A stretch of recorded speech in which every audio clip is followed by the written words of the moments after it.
Assalomu alaykum hammaga. Qizlar, bugun biz bolalarga narsa olish uchun magazinga borgandik. O'zi ham rosa katta magazin ekan. Naqd 3 etaj magazin, детский kiyim, o'yinchoq, hamma narsa bor ekan. O'zimizga kerakli narsalarni tanlab olganimizdan keyin sizlarga ham shu magazinni ko'rsatishga qaror qilib syomka qildim.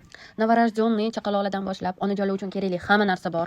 Pijama deysizmi, роддом sumka deysizmi, детский kosmetika, детский уходовый, onalar uchun kosmetika, порошок, pampers, kasha, nima qidirsangiz topar ekansiz ishqilib bu magazindan. O'zimizning milliy mahsulot ishlab chiqarishlardan tortib to turetskiy kiyim-kechagacha bor. Любой budjet bilan borsangiz, pulingizga mos tovarni topib ketasiz.